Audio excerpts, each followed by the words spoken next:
Hi.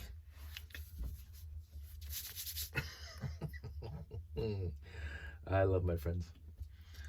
I'm going to mention again that I have like the most awesome friends on the planet. But anywho, again, very, very blessed with who I know. Many, many blessings in my life with the people around me. Yeah, I got nothing much to talk about. Shocking. I'm not saying I'm all talked out, but I was gonna do something else, but I finished what I was working on. I haven't. Okay, that's 3 sentences in a row that I didn't finish. 3 thoughts in a row.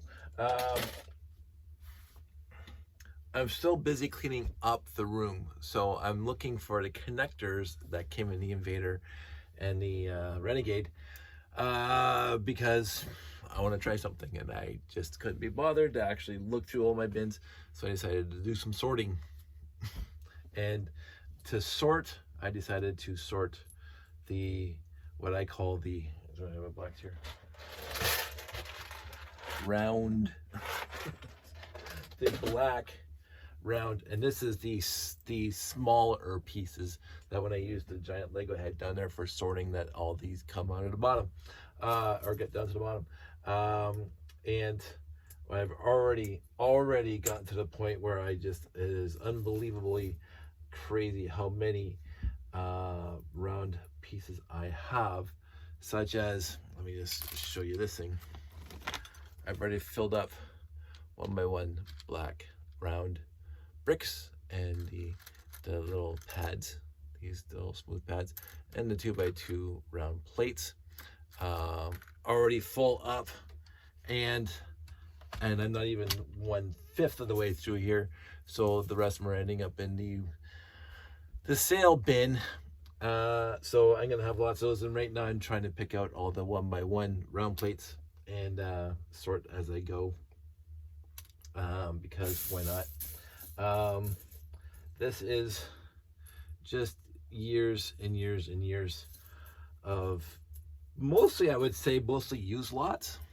I can't see this whole pile of round bricks coming from lots sets I bought off the store shelves. Can't see that. So I'm gonna say they came out of, most of this came out of used lots. Not too many surprises in here, parts and pieces. I'm glad I'm doing it because I always have a tough time with like finding a 2 by 2 round plate is just ubiquitous in this lot. As you can see, I keep on picking them out, but finding more rare pieces like these, and I can't believe I put these in here, these 1 by 1 round tiles with the little pin on top. I wanted to try something the other week and I couldn't find any because I just threw them into this bin, and it was hard to find those few that are in this massively huge bin of round parts. So I am glad I'm doing this. It's just that it is a very, very lengthy procedure. It's much necessary, and every once in a while, I mean, I started this the other night, every once in a while I say, I'm not going to keep on doing it. Oh, here's something. I don't know. I wish I maybe put it in the end of one of these things. You guys can see it.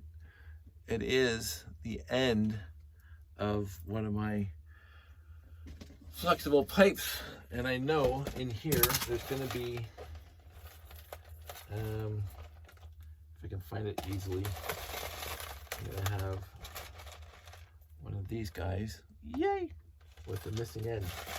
I remember that. Is that it? It's missing both ends. So here's a yellow, and it's missing both ends. So I'm gonna put that on there. There you go.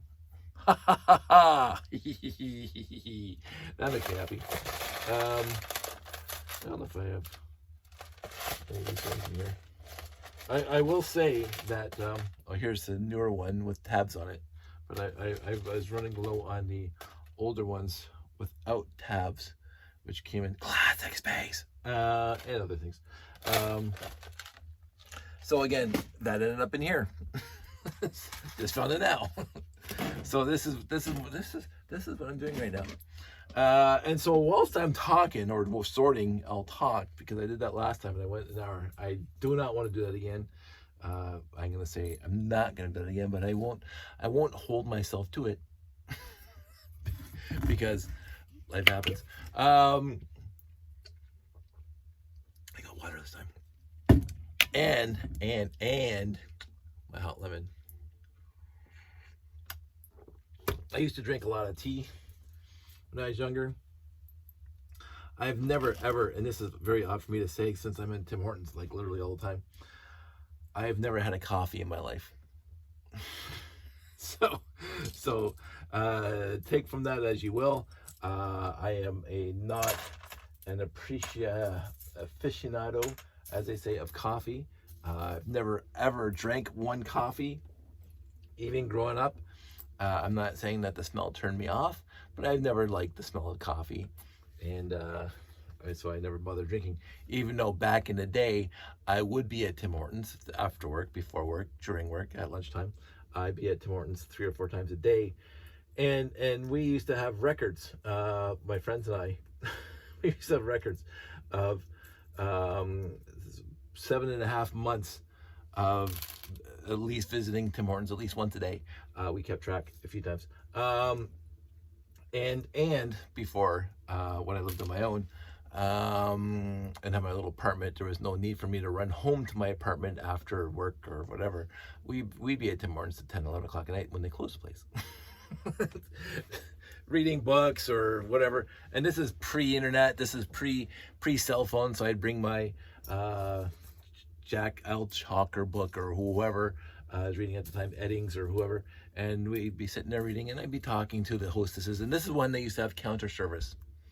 I wouldn't probably be sitting at Tim Hortons for that long, for hours at a time, if there was no counter service, because there was the nice little L counter, and right next to the little walkway to the bathrooms, the counter end, and that little padded stool, you could just lean against the back wall there, against the brick, and just read your book and drink my hot chocolate and eat my apple fritter, call it dinner. living high in life, I'll tell you, high in the hog.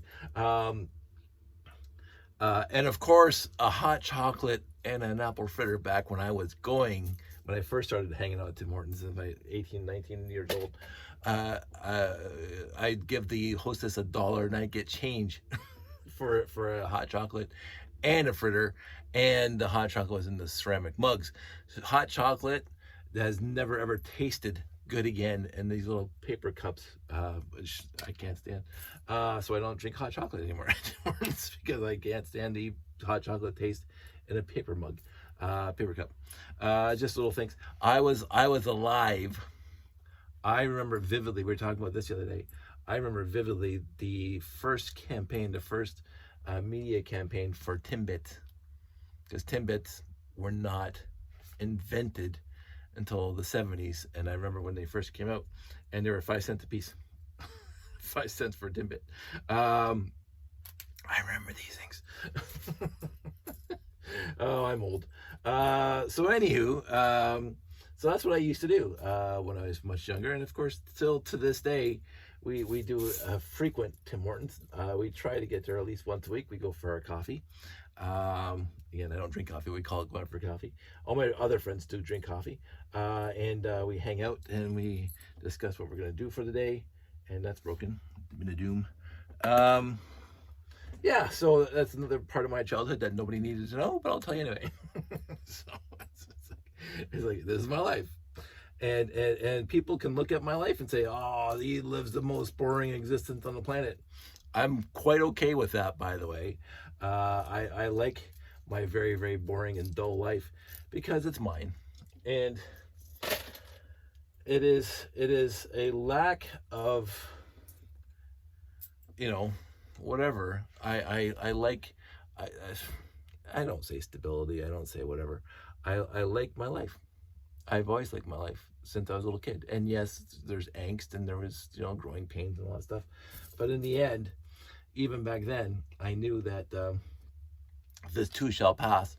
And no matter Let me just plug this thing in. I'm hoping I deleted enough videos on this thing to make sure there's power going to it now.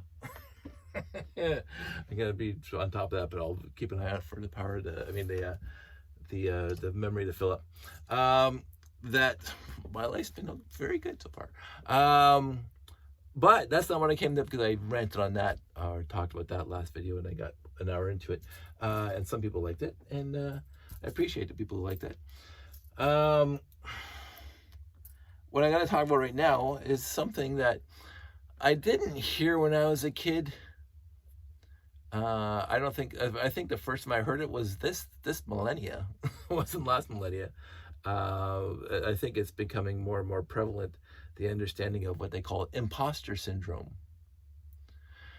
Now, they have a name for it, imposter syndrome, and it's been around forever, I can say that, but of course it wasn't into common nomenclature until relatively recently.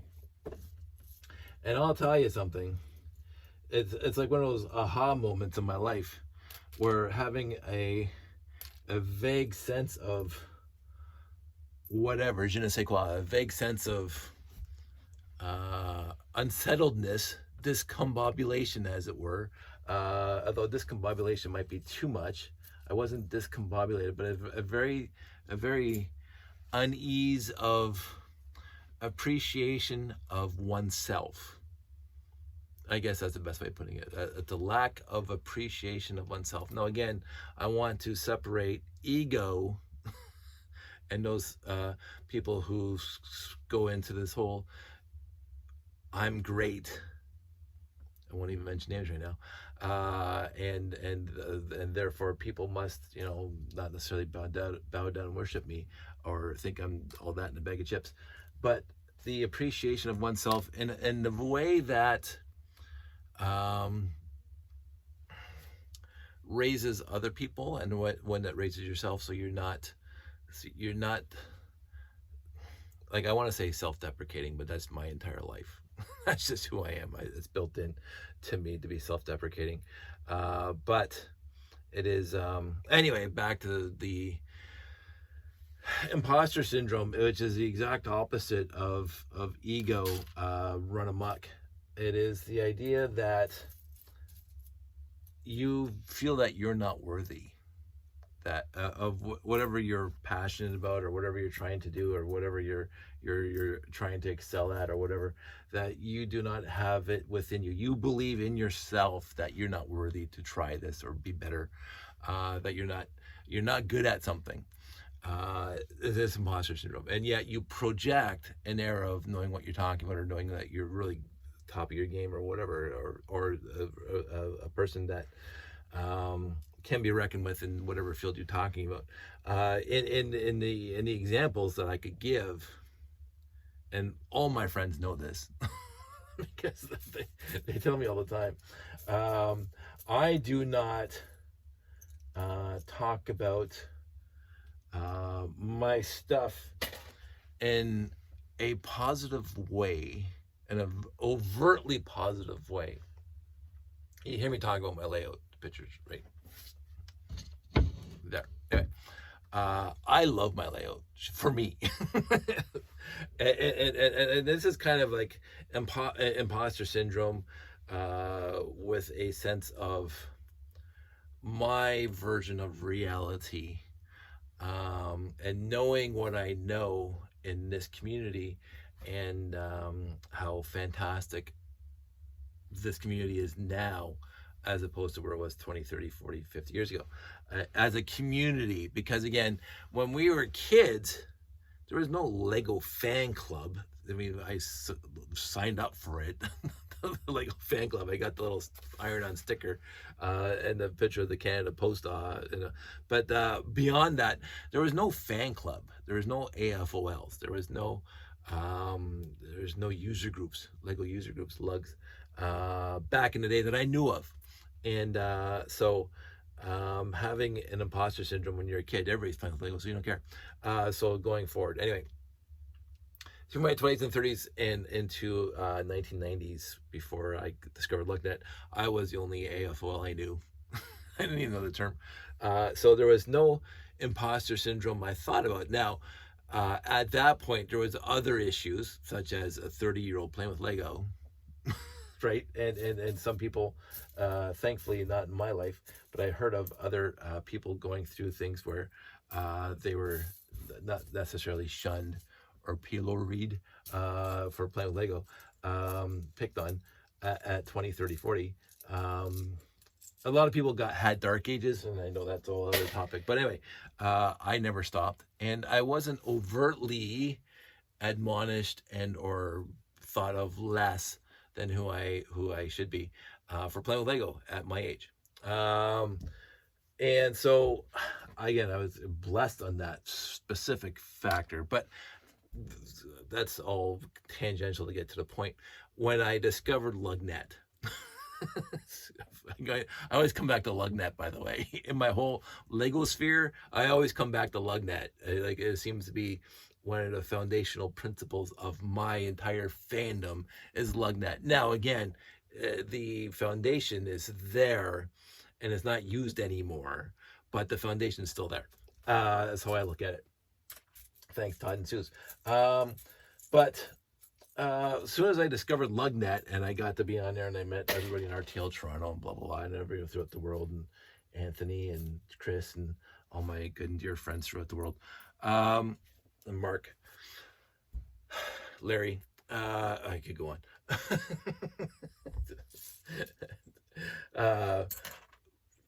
The issue became very, very fastly known to me, but of course I didn't have the proper word for it, imposter syndrome.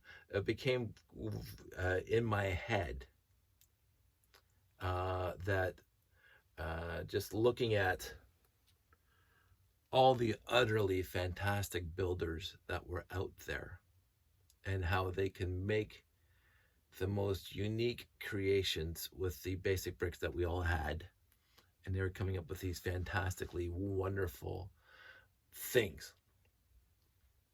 I didn't feel it as much back then, but I already had that inkling of I'm around giants in the fandom just by hanging out in LugNet, and that's where the acronym MPU showed up. Was on LugNet. Nice parts usage, NPU. It started becoming really, I'm not sure if it started on LugNet, but it was used on LugNet a lot, where people would build something and all of a sudden somebody would say, oh, look at the way they use that part and how wonderful it was. Because again, during the 90s, there was a lot of single-use parts that the Lego company was putting out, according to some ornery fans that just don't seem to get how Lego works. But they're going, oh, this is a single part usage, you can't use it for anything else. And somebody immediately within the week proved them wrong by using that part in a whole unique way. And then this is where, you know, in today's day and age, you get the seed part. And I don't partake in any of that, but I am continuously amazed at what they do with that, where somebody comes up with the seed part and say, hey, build something, and they have all these little competitions. You have to build it with these X number of pieces or these X number of colors, and blah, blah, and all of a sudden a week later, boom, people come up with fantastically awesome creations. And that's basically based on, from my understanding, NPU from back in the day, nice part usage. And so I vividly remember one time, and I can't remember the set. I never bought it. I saw it in the store after Lego stopped producing it, but there was a damaged box in the store for $25. I was going to buy it, but I didn't. It was a dump truck, where the actual dump portion of the dump truck was one big piece, like a big piece, like the whole thing. I think it was orange or yellow. Maybe it was a recycling truck or whatever. But the entire back end was one solid piece. That's like the burp, except stupider or bigger. And people say, oh, why is Lego doing that? Is one can only use it for a dump truck because it looks like a dump truck bed and blah, blah, blah. Oh, Lego used to be, there was a whole thread, by the way, on LugNet one time, where I think it was Jack Stone came out, the juniorization of parts. where the car was basically built for you. You just had to put the tires on it and put a windshield on it, put a steering wheel on it, and then you got a car. So it's like 4 pieces instead of building brick by brick. And some people, oh, Lego should go back to, you know, making things so you have to put all these basic bricks together, because, you know, that's the lowest part you can use, and you can build whatever else you want afterwards. And so they said the 1x1 brick is the lowest part, and somebody pointed out that the 1x1 brick can be built out of 3 1x1 plates. So it's like, so you're already wrong when you say the 1x1 brick was the smallest part that you would want to use in the set. Instead of like having whatever a 2x8, you can just use, you know, 16 1x1s. And somebody says, oh, you can use, you know, 32 or 20, whatever it is, whatever, my math's bad. 48 1x1 plates to build a 2x8 brick. Like, but why would you? Like, anyway, and so somebody built a spaceship using 2 of those back ends of the dump truck or whatever it was, and it was fantastic. And you didn't even think that that was the back of a dump truck in the spaceship. It's just they built it, the whole body around. They use that, and again, NPU, nice parts uses. And so, but people were shaking their fist for a long time at the Lego company, saying, why are you releasing this one part when this one part was basically built out of, or could be built out of, a bunch of other parts that you already had? So let's build it, and so just here's one piece. And I don't care. The one example is a 2x4x3 brick, which there are, or the 2x2x5 brick, right? They're just 2x2s with 5 of them together. You can build that tower, that pillar, out of 5 2x2 bricks, or you have this one 2x2 5 brick. The 2x6x2 brick with printing on it sometimes, like, and so the Lego would just ship you that part instead of like you have to use like 5 2x2 bricks. They just have the 2x2x5 one piece. They offer stability. There's lots of reasons why they do that, to make it cheaper, whatever. But it doesn't matter, because they still had 2x2 bricks that they're releasing.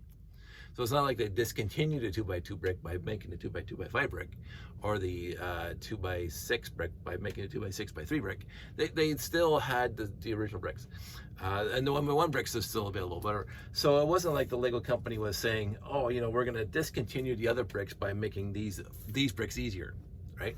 So that was one of my points. The other point is that they're going to do what they're going to do. I have all these pieces here. It doesn't matter if they come up with a new piece that basically can be built out of pieces I have in my collection. Let them do it. Who cares? I still have the pieces in my collection. It doesn't matter. It was such a furor. It was such a, shaking your fist in the general direction of the Lego company, because why aren't they just building, sending parts that, you know, you have to put together instead of just having one big piece? The burps. And again, I like burps. It's a big ugly rock piece. But anyway, so getting back to the imposter syndrome. People were continuously on LugNet for the years I was on there, the decade plus I was on there. We're continuously pushing the boundaries of what you could do with Lego at the time. And they're still doing that. I mean, Lego Masters is a huge, beautiful demonstration of the people, the artists, the Lego artists, the Lego master builders, pushing the limits of what you can do with this brick. These bricks. They're, and I look at it, and I, like, again, I'm gonna go back to bricks in the 6 last time in 2024, and I was walking through the Bionicle area again, because again, I'm not a Bionicle builder by any stretch, and I remember the furor of Bionicle back in 1999 and how it wasn't Lego. The purists were saying this is the utter garbage. It's like, excuse me, when Star Trek TNG showed up, and it wasn't Star Trek because it didn't have Kirk and crew on it. They're shaking their fists against Paramount. How can you do this to us? Like, this isn't real Star Trek. So Bionicle shows up in 1999. It's not real Lego. There's no studs. And going, look at what the kids are building with it. Just look at what the kids are building with it. it's the imagination. Again, you can only build their one little robot. Patently absurd, by the way. I knew that back then in 1999. There was the 6 canisters you get. if I can remember the TOAs or whatever, I can't remember, right? But it's a long time ago. I got a lot of them, but you can only build a robot with these things. You can't build anything. You can't build a car. You can't build a spaceship. You can't build whatever. And all of a sudden, a few years later, boom, you go to a Lego convention. There's just like all these wonderful creations. And I think one of my favorites, it was posted on Lugnet years ago. Some guy built like a 4-foot dragon with these beautiful wings that were multifaceted, multicolored, and completely posable. And the whole thing was built out of Bionicle. And it was 4 feet, a 4-foot dragon with the scales and everything that flowed, that you couldn't really build with basic brick. But you can build it out of Bionicle. And it was the most gorgeous thing. I saw all this drooling, how wonderful it was. So this is where the imposter syndrome comes in. I know. And I try not to, as the old expression says, I don't try to blow smoke up people's skirts, including my own. I know my own limitations. I know that I am stuck in, well, this is fine. my little robot, I got one at work. So, yay. I am stuck in the 80s for building style. I'm stuck there. And again, I don't call it stuck there. It's where I want to be. Right. But again, my friend Chris and et al. Are building fantastic spaceships using modern parts and modern building styles, like literally all the time. And they're pushing themselves to build more that way. And they make fantastically awesome creations. And I'm so happy for them. I, on the other hand, am not, and and I basically say will not do that because I'm not really that interested. But I also on top of that, so there's the dichotomy. No, I'm not interested in doing that. I'm not, because I don't have enough time and space to do that.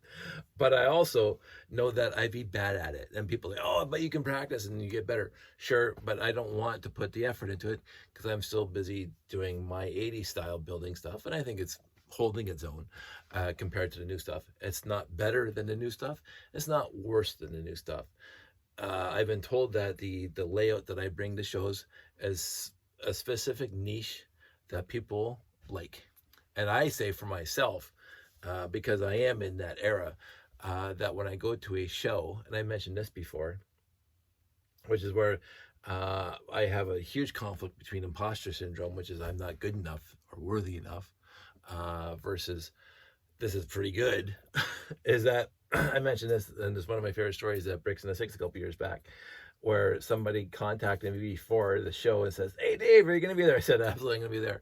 And then on opening day, on public day, I'm over here at my layout, and the doors open, and all the people start swarming and start looking around, and they start moving around, and all of a sudden I see this head pop in because he was taller than most, and he's looking around the entire room as he got in the entranceway, and he saw the blue tower, and he beelined it over. and we talked because that's why he was there. He wanted to see me, and he wanted to see the layout. And he said, oh my goodness, this is absolutely fantastic. This is what I envisioned when I was a kid for space, because we all had the same space sets, and we all had the same idea that it would be great to have a place for them to work and do their jobs and have their adventures. So back when you were a kid, it was basically all in your head. You didn't have the pieces to build an entire space city unless you're very fortunate. And when I was building space cities back in 1978, the space cities themselves were built out of 2x4 red, yellow, blue, white, and black brick, because that's the majority of my collections back then, up until the 80s and 90s, was the basic bricks, and the cool pieces were in the space sets, and I didn't have a lot of them back then. So we had a wonderful chat, and then I felt like this was the assuaging. I always have a tough time pronouncing that word. Limiting or reducing my lack, or limiting or reducing my feeling of imposter syndrome. When somebody comes up to me at a show and are just gushing over the layout. Now, I don't want it to get to my head saying, oh, my layout's the most fantastic thing on the planet, because I know it's not. I know fundamentally that my layout is not fantastic, but for what it is, it's exactly the way it has to be. And I'm happy with it. So that's all that matters to me. See, that's where I get to the point. So I get imposter syndrome, not good enough. And then I look at the layout when it's set up and I go, whew, that's pretty good. But I also don't want it to be conflating it to be, oh, look how great I am. Look at what I built. Because I've never been that person. I never wanted the focus to be on me. When I got the thing at the Bricks and the Six a couple years back, it was I couldn't even speak.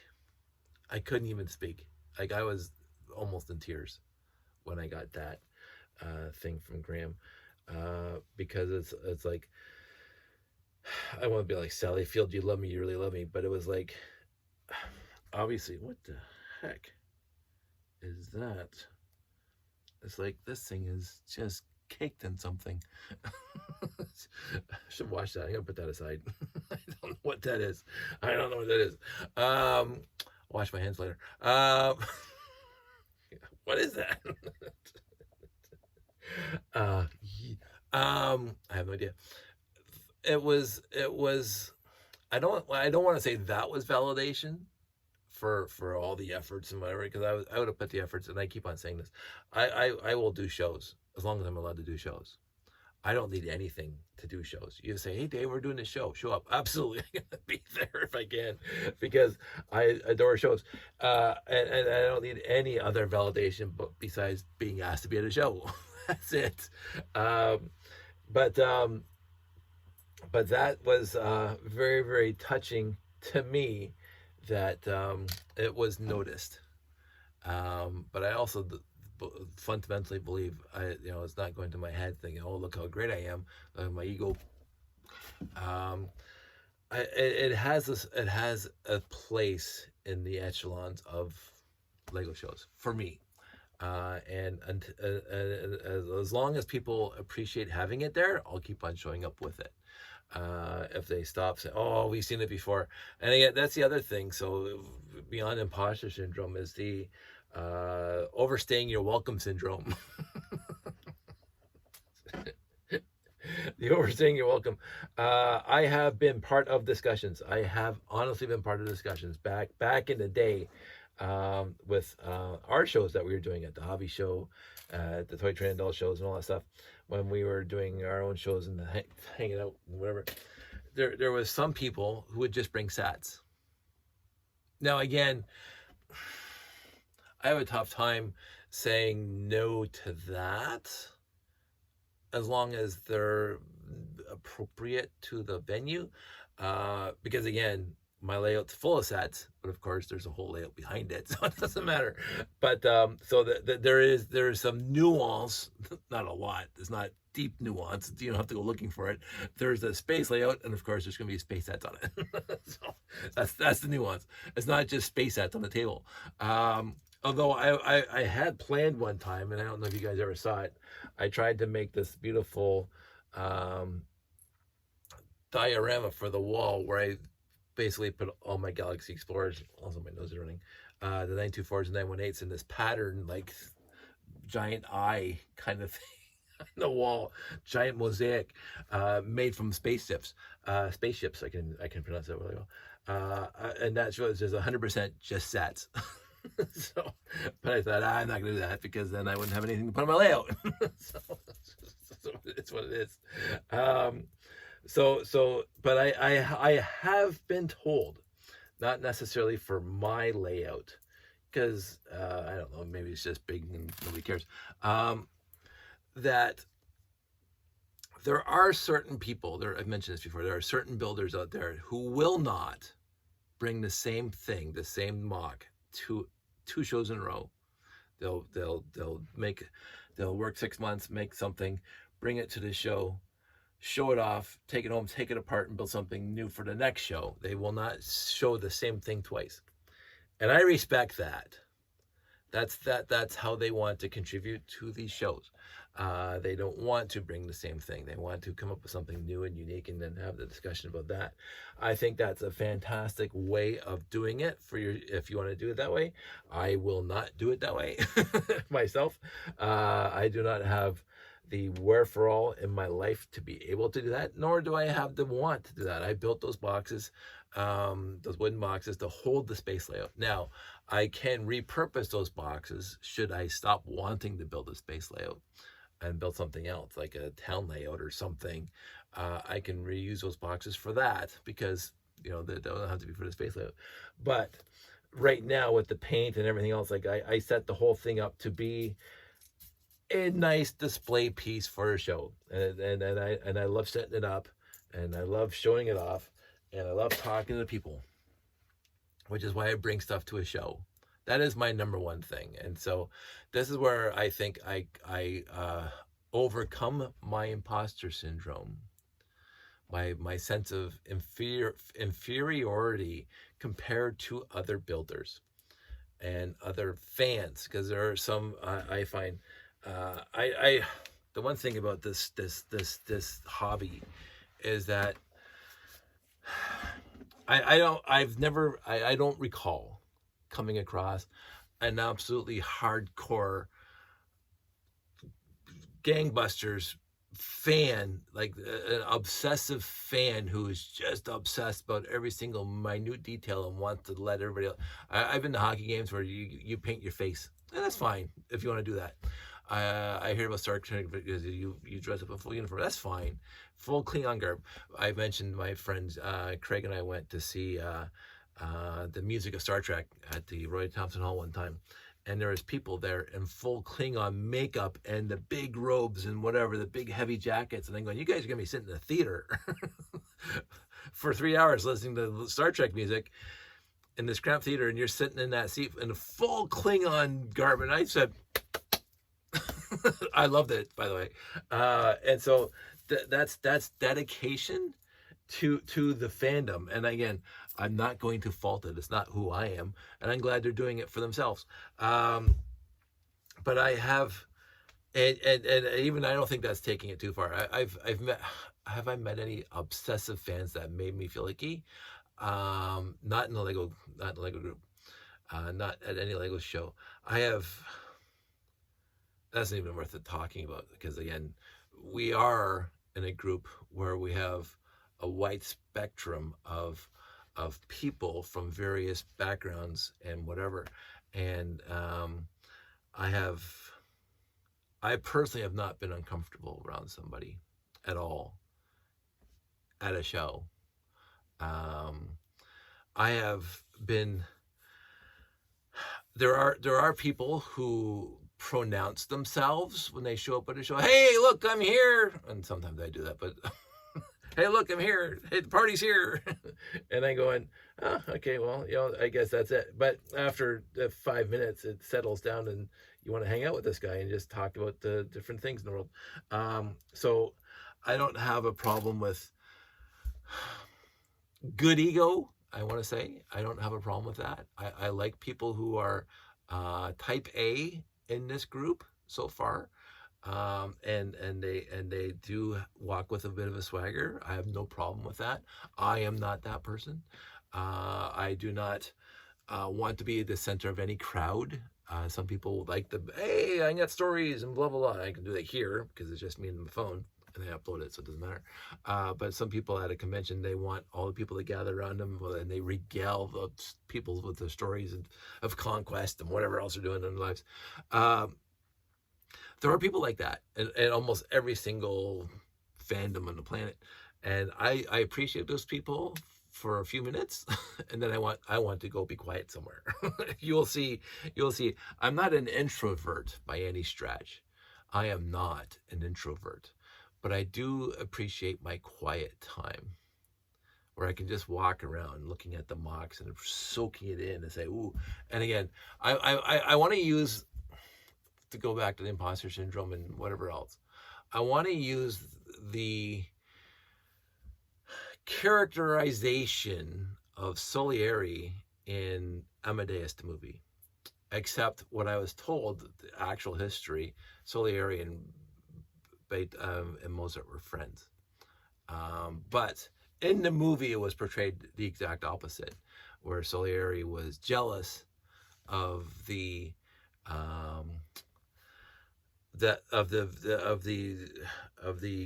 don't know what the word is, of the built-in, shall we say, the God-given, if you want to say it that way, uh, fantasticness of Mozart. Like, he was born this way. He was born with this talent, this unlimited talent that just could put the notes together. He could visualize the notes in his head and then transpose it on paper. It's like writing without any mistakes. That was one of the points in the movie. He could write out the entire sonnet or the entire opera or the entire symphony or the entire cello concerto without making a mistake, because it's all in his head. He can hear it in his head, and there it is on the paper. Throw it up, and it's on the paper. And it's art. And Salieri in the movie was jealous. I am not that person. I am Salieri in the point where I hold my own. I'm okay. I do what I want. People like what I do, but I'm not going to be Mozart on the Lego building. But I meet the people who are Mozarts with Lego building. So, and I love them so much. And so I am the guy who can walk through. And again, there are a whole bunch of people out there who know every part and every piece and know how they intricately, what set it comes from. I know very few. I mentioned that the other day. There are people, it's not obsessive, it's just that they have an attention to detail that I don't have, or want for myself, but I appreciate that they have it. And so the people who know what will work, it's just like you watch Lego Masters, and again, I don't know how much stuff is cut out, but you watch Lego Masters and you see these guys all go into the same bins, and yet they're building radically different things. And they know what pieces they want. They already have it visualized in their head. My tower and the layout took over a year to build, to get it to the point where I was actually happy with it. And it took about 7 years before I was like thinking it was finished. Because like, there's something wrong. I don't know what it is. I can't see what it is, but it didn't look complete until I put the cake topper on there. And that was years after the fact. And I said, ooh, now it's done. Now it pleases me looking at it. And through all that, see, here Imposter Syndrome, through all that, I was not comfortable with it. And I had to strive to make it better. But the second it was done, I'm done. Now I've rebuilt it a bunch of times to add wiring, but the tower itself has not changed for 7 years now. So, because I think it's done. I'm adding other details here and there and there. That's the best part about my Legos. I can, now that it's mostly complete the way, it can make to be good at the show, is I can just work on a little detail here, make a little thing there, and it's just, that makes me happy. That's all I want. Because basically the layout is to get me to a show where I meet in the public and we get to talk about our love of Lego and the love of classic space. I had this set when I was a kid. That's the opening line of almost every conversation I've ever had at a show. I had this set when I was a kid. Yeah, so did I. So we get to talk about it. And I will say this, at a show, I don't hardly have any imposter syndrome during the public days. I don't, because I'm not thinking about the layout. I'm thinking about talking to the person in front of me who has exactly the same enthusiasm for our youth and the Lego that we played with, and talking about the adventures we went on, and just a great time. And I completely forget about imposter syndrome. I think that's why I've mentioned this numerous times. My favorite part of the hobby now is the Lego show. Either at a convention or at Anime North or whatever it is my favorite thing. It is my favorite. And it's not even the layout itself. The layout is just to get me there and to have people walk to me to talk with me about whatever they want to talk about. It is absolutely my most favorite thing, because I love people. I love the passion. I mentioned this before. I really, and I think this is where my imposter syndrome has been a good part of my life. Because again, imposter syndrome doesn't have to be all negative, like, oh, I'm never going to be as good as anybody else, and yet I have to project the fact that I think I'm as good as everybody else, or so they think I'm as good as everybody else. I find that the tangent just poofed in my head.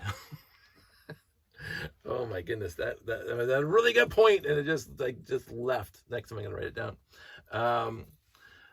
That I do not have imposter syndrome in a show. I don't, and I think mainly it's because we're talking about our loves and appreciations, and we're talking about anything else but how bad it is. And oh yeah, so I was talking about how imposter syndrome can be good in a nuanced aspect. Imposter syndrome makes you look at other things and other people and say, wow, I can appreciate that. I see what they did there. I see how they did that. And the effort, and I'll say this too, knowing the effort, because again, if you're I'm gonna bring another thing I talked about before. I'm in the car shows on both sides of the lines. I mentioned I was seeing this girl. She was really nice, nice person. We weren't at the, anyway, it doesn't matter. She was really nice, but she rebuilt a 1972 whatever, 442. What do I know about cars? But she rebuilt it. She got an old record and she built it, and she'd take it to car shows, and I know I took auto mechanics, but I'm not at all anything like that. But I know the effort because of my cousin. That was odd. My cousin Ricky and whatever. I'm very, very aware, not down to the minutiae detail, but I'm very, very much aware how much effort, forget the money, because if you're in a hobby, won't tell you how much money you spend on it. So we're not even talking about the money. Forget the money sinking into a hobby and the effort it takes to make that money to put in a hobby, but the actual work on the hobby itself. I know overall, in the general sense, how much effort it takes to restore a car to be good enough for a car show. Like, I used to fix my car all the time. I had 1986 Honda Prelude. I fixed it like a lot. Oh, I had to get a piece here. I had floodlights, whatever. I loved it, but it was never worthy enough to be at a car show, right? Never worthy enough to be her. Hers was worthy enough to be at car shows, and people walk up, oh, they see it from a distance, just like my layout. They see it from a distance, like, oh, I've always dreamed it, and they're talking to me because I'm the guy. Like, this was so sexist, by the way. They see, and I'm sitting in the lawn chair behind, like by the trunk. And they, hey, what size of Hemi you got? Oh, whatever Hemi I'm. what do you, whatever. And I talked to her. She's the one that built this, really? And I'm going, why are you surprised by this? Because that certainly wasn't going to be me. But I know, because I didn't help. She already had the car built before we started seeing each other. So I knew of, she told me stories and how she waited for parts and pieces and whatever, and it took her a couple of years to get everything together and then send it off for painting and whatever, and prep it and whatever. But I knew she didn't have to explain the effort it took to get there, because I appreciated it. I already appreciated it, and so I meet other people in other hobbies and the appreciation of the effort that it took to make that quilt or to crochet that, and I got my right over here. My little zombie from a friend. She gave me this because I had a little story about getting stung by a dead bee. It was zombified. It was a completely mummified bee, and it stung me when I picked it up. But anyway, excuse me, sorting it. That I appreciate the effort. And so when I'm at a show, I mean, I'm going to talk about Bricks and the Stick last year. There were some points of the show where there's not much going on, and I don't partake in hardly any of the events because I'm not interested in that. I don't know why, it's just not who I am. But I got to walk around in the room by myself, no entourage, no whatever, nobody. There's a few people here and there, and they would wave, and hey, Dave, how's it going? And I say, hey, very good. And I get to keep them walking because they're walking over there, and I'm walking over here, walking in this direction, and they're walking in that direction. It all comes back to that. But anyway, and so I got the look at that really cool thing. The Harry Potter castle with the hanging candles. Nicely done. Like I looked at that and I said, I can't wait till lights out. And I got to see the lights out and I go, nicely done. That took effort because I know how much effort it took for me to light up my freaking stupid little tower. and they had little tiny candles glowing. I said, oh, that's fantastic. That was effort, and I wanted to appreciate the effort. And so imposter syndrome does, in a good sense, if you use it properly, you get to look and you get to appreciate other people's stuff and how they do it. And you don't necessarily have to do it yourself that way. Salieri didn't have to make Mozart music. He didn't have to. Again, I don't know the nuance of the actual real life, but in the movie, he got really jealous of Mozart. And again, I can see contextually why he would, because he wanted to be that way with his music. He wanted to have it flow out of him like it was just breathing. It was just second nature. It was a God-given gift. Whereas that he had to work and strife and hardship and whatever to make something that was passable in his ears. And then all of a sudden, here's this little brash young punk showed up.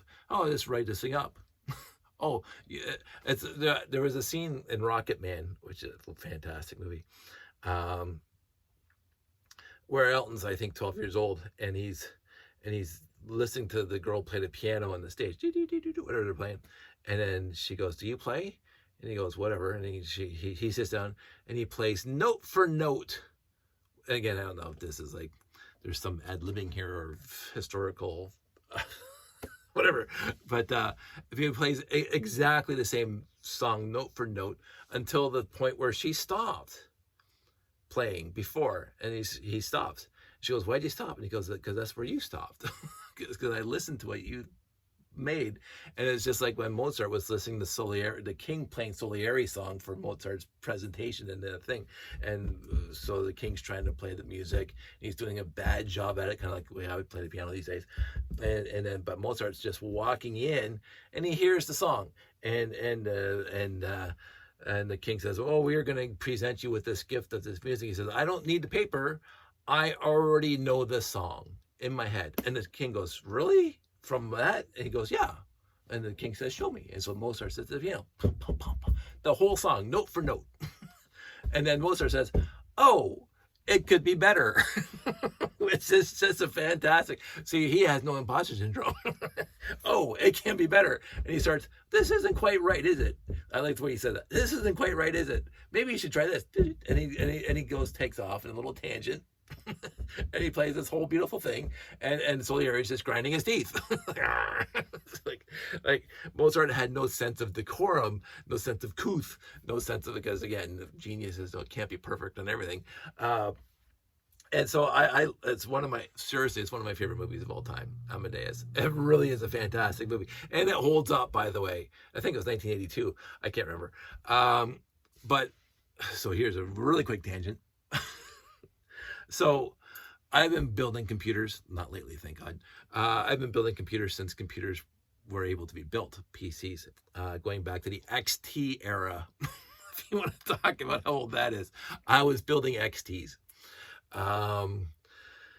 with the 2 floppy drives and the ribbon cables and all that stuff. Like, it was, oh my goodness. And soldering chips to breadboards, the motherboards, to increase the RAM. Soldering chips to boards. That's how far back I go. Not even the DIMM memory stick. Remember the DIMMs? If you're into computers, it had the pins on the bottom of the memory, and they're $50 a meg.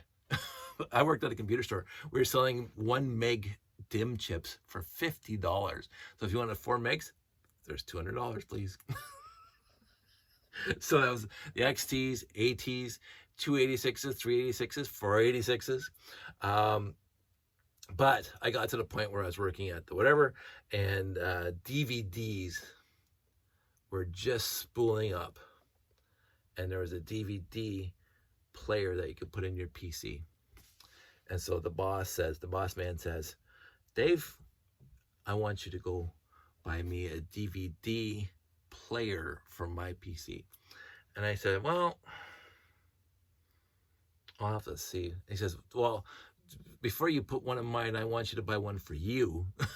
Put it in yours so you can make sure it works for you. So if you blow it up, and they're like $500 for that little slide-in a DVD player, not even a DVD RW, just the original DVD, just player. And then of course you had to have the sound card and everything else and the video cable. So I went out and bought $2,000 a piece, and I put mine in, and I said, on the way home when I had the 2 boxes of DVDs in search for the PC, I thought I'm going to stop by Blockbuster or whatever, and I'm going to buy a DVD because I have to test it. So I bought a DVD for $19.99 or whatever. It was Amadeus. I'm looking through all the things, and it was Porky's and Ski School. No, that wasn't. I talked about those. I don't know what movies were, but Amadeus. And I didn't even see it in the theater. So I thought, I'm going to buy the DVD. So I brought it home, installed the DVD player, and put Amadeus in, and I watched it on my little CRT, my little 14-inch CRT. I'm on a 24-inch monitor in my office, but I got 2 of them. I was like a 14 or 15-inch CRT, and I'm watching Amadeus, and I'm just floored by how fantastically, I still got the DVD somewhere over there, how fantastically awesome that movie is. Anyway, so Salieri had huge imposter syndrome, and he exuded huge imposter syndrome, that it became such a negative thing to him that there was somebody better than he was, and that he felt so deficient. And I am the exact opposite. I've never felt deficient because somebody can do something better than me.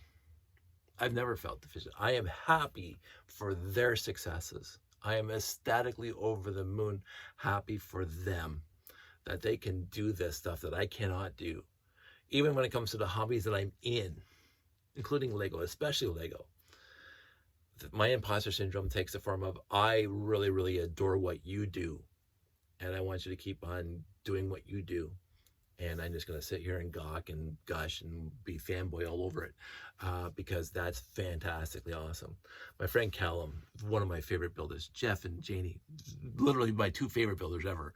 My buddy Derek, and everybody else I've met at a show or at a whatever convention, fantastic builders. I met a wonderful person named Kelly. I think just a couple years ago, she started coming out to our shows, and she brought a beautiful, just absolutely gorgeous apartment skyrise thing. It just it blew my mind, and I knew the effort that went into it because I know how to build Lego-ish. And I said, that is beautiful. I can never build that way. I cannot, and nor do I want to myself build that way, because you're already doing it. So there's no point in me doing it, and I have no want or yearning to do that. I don't want to do that myself, but I'm glad somebody is, and I'm glad it's you. And I talked to her, and we had a great time, and she's one of my favorite people now. So it is the imposter syndrome in a context can be awesome when you know your limitations, and yet you appreciate other people. You don't try to negate other people's apparent above you by saying, "Oh, I'm jealous." I'm just trying to go through my life now. I don't think I've been jealous of anybody my entire life. It's because it is an absolute wasted emotion. Jealousy is something I will not for myself abide with. It doesn't matter to me. I think that stems from what I mentioned before. I grew up in a family where literally everybody in my family was smarter, more athletic, more inclined of not flipping over their feet walking up the stairs and breaking their finger. I have been the klutz of the family. I have been the non-athlete of the family. I've been the C average, B average student of the family. And I'm happy because that's who I am. I've accepted me as I am, and appreciate people for who they are. This is going to bring me back to sports night and sometimes West Wing. Or Samantha from Bewitched. I appreciate who you are. I don't have to be above you. I don't want to be above you. I don't need. There's no competition here with me at all. Some people try to make a competition with me. You win. Have at it. It doesn't matter. I'm good not winning. I'm not. I don't have to lose, but I'm definitely not in it for any competition. I'm definitely not in anything to usurp other people. I'm not. I'm very much a socialist on that front. We're all good in our own way. Some people are good in X way and some people are good in Y way, and there's a whole spectrum of goodness out there. And I appreciate all of it, and therefore I don't have to do all of it. I don't have to do all the heavy work to get good at everything. I don't have to. So again, I'm going to be over here doing what I'm doing. I'm going to be doing what I'm doing. I'm going to love what you're doing over there, and I'm going to gawk over it and love it. And so this is how anyway, I talked about imposter syndrome. Already an hour. So that's it. I'm going to bed. This is not going to be released for a couple weeks, so I might talk about it some more, because again, I think it's an important fact. It's an important topic, especially in the hobbyist groups, about imposter syndrome. And I think that getting to understand yourself and what you want to do, and not worry at all, like literally at all, what anybody else thinks about what you're doing with your time and your life. I think that's a very, very important part. Not necessarily related to imposter syndrome, but it is related to how we spend our time. The fact that we get so angsty and upset and discombobulated over the fact that somebody else thinks we're wasting our time, or we should be doing something else with our time, or we should be better, whatever, with our time. It's my time. This is what I want to do with my time. This is what I want to do with my time. Obviously for now. But I think that's a topic for another day. It's going to be like Hemi Hamster. Very deep cut. That's a story for another day. No, oh man, I forgot how Hemi Hamster ended. I have to look it up. Hemi Hamster was awesome. Anyway, that's it. That's all. Everybody out there, you take care of yourselves. Be the best you can be for you. Nobody else matters. Be the best you can be for you. That's it. Not me. Not them. Not those people over there. not them over there. You be the best you can be. Now I'm getting really pithy like a Saturday morning cartoon. You guys stay safe, take care, and I'll talk to you soon.